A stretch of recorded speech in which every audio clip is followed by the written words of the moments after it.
Dalam setiap detik kehidupan, ada sebuah keajaiban yang secara otomatis namun sering kita lupakan, napas. Kita bisa bertahan berminggu tanpa makanan, berhari tanpa air, namun hanya hitungan menit tanpa udara. Namun, napas bukan sekadar pertukaran gas O2 dan CO2. Ia adalah kode rahasia yang menghubungkan biologis kita dengan sembiologis kita dengan kesadaran spiritual yang paling dalam. Secara ilmiah, napas adalah satu-satunya fungsi saraf otonom yang bisa kita ambil alih kendalinya. Bayangkan tidak bisa memerintahkan lambung untuk mencepat atau jantung untuk mengirimkan sinyal instan ke otak untuk menurunkan kadar kortisol. Ini adalah biologi dasar napas tenang berarti tubuh yang aman.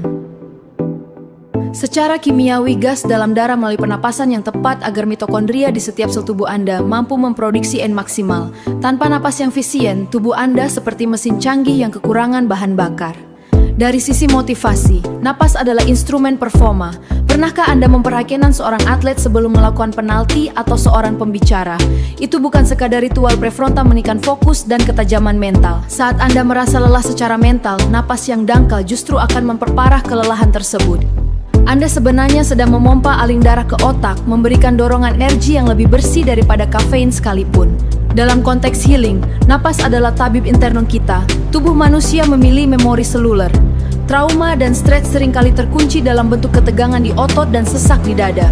Praktik breathwork atau pemaksaan emosi yang terpendam tersebut. Saat kita memberikan ruang bagi napas untuk mengalir ke area yang tegang. Healing bukan hanya tentang melupakan masa lalu, tapi tentang mengatur ulang sistem saraf agar tidak lagi merespons masa kini dengan ketakutan masa lalu. Napas adalah jangkar yang menarik kita kembali dari badai kecemasan menuju ketenangan saat ini. Secara spiritual, napas sering disebut sebagai prana ki atau ruh. Dalam banyak tradisi kuno, napas adalah jembatan antara dunia materi dan dunia esensi. Pikiran kita sering kali berkelana atau yang penuh kekhawatiran. Namun, napas hanya terjadi di sini dan saat ini.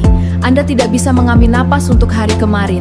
Menyadari napas adalah ibadah dan meditasi yang paling sederhana. Ia mengajarkan kita tentang kerelaan.